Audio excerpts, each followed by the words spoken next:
ऐसा कौन सा राजा था जो अपने ही शरीर का मांस खाता था? अद्भुत रहस्यमयी कहानी। जय श्री कृष्णा मित्रों, स्वागत है आपका एक बार पुनः हमारे YouTube चैनल दर्पण ज्ञान गंगा में। मित्रों, आज की वीडियो में जो ये कहानी है, ये कहानी बहुत ही अद्भुत रहस्यमयी है। इस कहानी में आज हम चर्चा करेंगे कि ऐसा कौन सा राजा था जो अपने ही शरीर का मांस खाता था। दोस्तों, ये टाइटल सुनकर के आप चौंक गए होंगे, आश्चर्य में पड़ गए होंगे और विचार करते होंगे कि क्या ऐसा भी राजा हो सकता है जो अपने शरीर का मांस खाए। मित्रों, शंका वाली बात तो है, आश्चर्य में पड़ने वाली बात तो है, लेकिन ये सच है और इसका प्रमाण पद्म पुराण से मिला है कि ऐसा कौन सा राजा था जो अपने ही शरीर का मांस खाता था। तो आइए मित्रों, जानते हैं उस राजा का नाम इस कहानी के माध्यम से। बस आपसे निवेदन है कि हमारी कहानी को पूरा ही सुने और वीडियो की समाप्ति होने तक हमारे चैनल पर बने रहें। कहानी शुरू करने से पहले आपसे निवेदन करूंगा, यदि आप हमारे चैनल पर नए मेहमान दर्शक बनकर के आए हैं, आपने अभी तक हमारा चैनल सब्सक्राइब नहीं किया है, तो मित्रों आपसे विनती है कि आप हमारे चैनल को सब्सक्राइब जरूर कर लें और घंटी वाला बटन भी अवश्य दबा दें, क्योंकि आपका एक सब्सक्राइब हमारे लिए बहुत महत्व रखता है। तो चलिए मित्रों, आपका कीमती समय नष्ट न करते हुए, अर्थात अधिक विलंब न करते हुए इस कहानी की ओर बढ़ते हैं और जानते हैं इस कहानी के माध्यम से उस राजा का नाम जो अपने ही शरीर का मांस खाता था। प्रिय दोस्तों, एक समय की बात है, अगस्त ऋषि के आश्रम पर श्री राम का आना हुआ और जब श्री राम अगस्त ऋषि के आश्रम पर पधारे तो अगस्त ऋषि ने रत्नों से जड़ित एक दिव्य आभूषण श्री राम के लिए दिया। वह आभूषण बहुत ही विचित्र था, वह सूर्य की तरह चमक रहा था। भगवान श्री राम उसकी ओर देख करके निहारते रहे और ये विचार करते रहे कि ऐसा रत्न तो मैंने विभीषण की लंका में भी नहीं देखा। इस रत्न के बारे में इन ब्रह्म ऋषि से पूछना चाहिए और जानना चाहिए कि ये रत्न किसने बनाया है और कहां से प्राप्त हुआ है।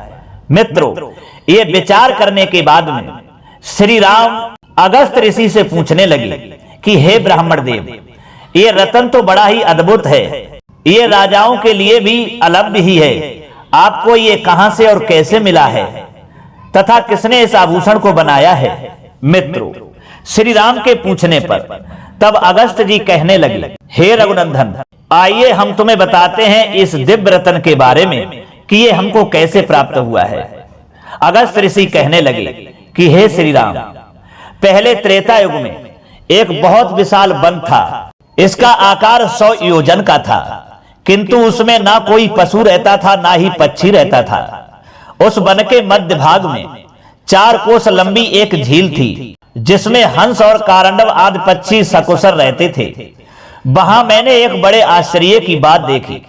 सरोवर के पास ही एक बहुत बड़ा आश्रम था, जो बहुत पुराना होने पर भी अत्यंत पवित्र दिखाई देता था, किंतु उसमें कोई तपस्वी नहीं रहता था और ना कोई जीव दिखाई देता था।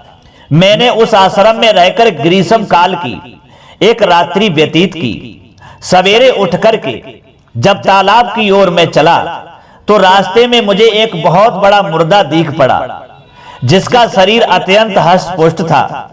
मालूम होता था किसी तरुण पुरुष की लाश है।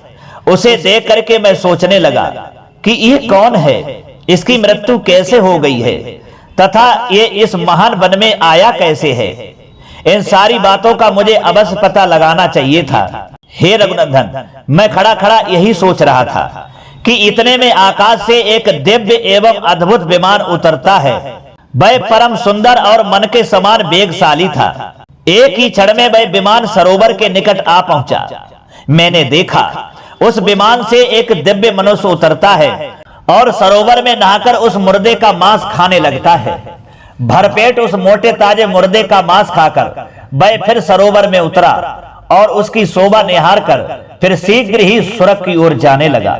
उस शोभा संपन्न देवोपम पुरुष को ऊपर जाते देख मैंने उसको रोका और कहा कि हे स्वर्ग लोक के निवासी महाभाग, तनिक ठहरो। मैं तुमसे एक बात पूछना चाहता हूँ, तुम्हारी ये कैसी अवस्था है? तुम कौन हो? देखने में तो तुम देवता के समान जान पड़ते हो, किंतु तुम्हारा भोजन बहुत ही घृणित है। ऐसा भोजन क्यों करते हो और कहाँ रहते हो? हे श्री राम, मेरी बात सुन करके उस स्वर्गवासी पुरुष ने हाथ जोड़ करके कहा कि हे विप्रवर, मेरा जैसा वृतांत है उसे आपके लिए मैं सुनाता हूं, जरा ध्यान से सुनना। वह कहने लगा, पूर्व काल की बात है, विदर्भ देश में मेरे महायशस्वी पिता राज्य करते थे। वे वसुदेव नाम से त्रिलोकी में विख्यात और परम धार्मिक थे। उनके 2 स्त्रियां थीं। उन दोनों से एक एक करके 2 पुत्र हुए। मैं उनका जेठ पुत्र था। लोग मुझे श्वेत कहते थे। मेरे छोटे भाई का नाम सूरत था। पिता की मृत्यु के बाद पूर्ववासियों ने विदर्भ देश के राज्य पर मेरा अभिषेक कर दिया। तब मैं वहां पूर्ण सावधानी के साथ राज्य संचालन करने लगा। इस प्रकार राज्य और प्रजा का पालन करते मुझे कई हजार वर्ष बीत गए। एक दिन किसी निमित्त को लेकर मुझे प्रबल वैराग्य हो गया और मैं मरण पर्यंत तपस्या का निश्चय करके इस तपोवन में चला आया। राज्य पर मैंने अपने भाई महारथी सूरत का अभिषेक कर दिया। फिर इस सरोवर पर आकर मैंने अत्यंत कठोर तपस्या आरंभ कर दी। हे ब्रह्म ऋषि, 80,000 वर्षों तक इस वन में मेरी तपस्या चालू रही। उसके प्रभाव से मुझे भुवनों में सर्वश्रेष्ठ कल्याण में ब्रह्मलोक की प्राप्ति हुई। किंतु वहां पहुंचने पर मुझे भूख और प्यास अधिक सताने लगी। मेरी इंद्रियां तिलमिला उठी। मैंने त्रिलोकी के सर्वश्रेष्ठ देवता ब्रह्मा जी से पूछा, हे भगवान, ये लोग तो भूख और प्यास से रहित सुना गया है। ये मुझे किस कर्म का फल प्राप्त हुआ है कि भूख और प्यास यहां भी मेरा पिंड नहीं छोड़ती है? देव, शीघ्र ही मुझे बताने की कृपा करें, मेरा आहार क्या है? हे रघुनंदन, इस पर ब्रह्मा जी ने बहुत देर तक सोचने के बाद कहा कि हे तात, पृथ्वी पर कुछ दान किए बिना यहाँ कोई वस्तु खाने को नहीं मिलती। तुमने उस जन्म में भिखमंगे को कभी भीख तक नहीं दी। जब तक तुम राजभवन में रहकर राज्य करते थे, उस समय भूल से यहाँ मोहबस तुम्हारे द्वारा किसी अतिथि को भोजन नहीं मिला है। इसलिए यहाँ रहते हुए भी तुम्हें भूख और प्यास का कष्ट भोगना पड़ता है। हे राजन, भांत भांत के आहारों से जिसको तुमने भली भांत पुष्ट किया था, वह तुम्हारा उत्तम शरीर पड़ा हुआ है। उसी का मांस खाओ, उसी से तुम्हारी तृप्ति होगी। हे ब्राह्मण देव, ब्रह्मा जी के ऐसा कहने पर मैंने पुनः उनसे निवेदन किया, प्रभु, अपने शरीर का भक्षण कर लेने पर भी फिर मेरे लिए दूसरा कोई आहार नहीं रह जाता है जिससे इस शरीर की भूख मिट सके तथा जो कभी चुकने वाला ना हो। ऐसा कोई भोजन मुझे देने की कृपा करें। तब ब्रह्मा जी ने कहा, तुम्हारा शरीर ही अच्छे बना दिया गया है। उसे प्रतिदिन खाकर तुम तृप्ति का अनुभव करते रहोगे। इस प्रकार अपने ही शरीर का मांस खाते जब तुम्हें 100 वर्ष पूरे हो जाएंगे, उस समय तुम्हारे विशाल एवं दुर्गम तपोवन में महर्षि अगस्त्य पधारेंगे। उनके आने पर तुम संकट से छूट जाओगे। हे राजऋषि, वे इंद्र सहित संपूर्ण देवताओं और असुरों का भी उद्धार करने में समर्थ हैं।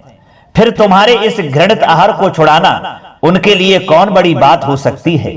भगवान ब्रह्मा जी का ये कथन सुनकर मैं अपने शरीर के मांस का घृणित भोजन करने लगा।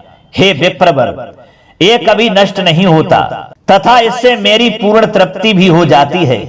न जाने कब वे मुनि इस वन में आकर मुझे दर्शन देंगे। यही सोचते हुए मुझे 100 वर्ष पूरे हो गए।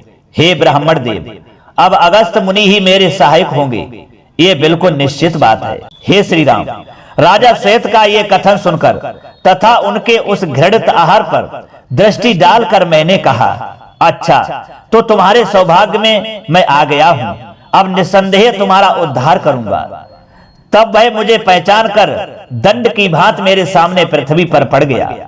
ये देख मैंने उसे उठा लिया और कहा, बताओ मैं तुम्हारा कौन सा उपकार करूं? तब वह राजा बोला, हे ब्राह्मण देव, इस घृणित आहार से तथा जिस पाप के कारण यह मुझे प्राप्त हुआ है, उससे मेरा आज उद्धार कीजिए। जिससे मुझे अच्छे लोक की प्राप्ति हो सके। हे ब्रह्म ऋषि, अपने उद्धार के लिए मैं ये दिव्य आभूषण आपके लिए भेंट करता हूँ। इसे लेकर मुझ पर कृपा कीजिए। रघुनंदन, उस स्वर्गवासी राजा की ये दुख भरी बातें सुनकर उसके उद्धार की दृष्टि से ही वह दान मैंने स्वीकार कर लिया। लोभ बस नहीं स्वीकार किया। उस आभूषण को लेकर ज्यों ही मैंने अपने हाथ पर रखा, उसी समय उनका वह मुर्दा शरीर अदृश्य हो गया। फिर मेरी आज्ञा लेकर वह राजा जो था बड़ी प्रसन्नता के साथ विमान द्वारा ब्रह्मलोक के लिए चला गया।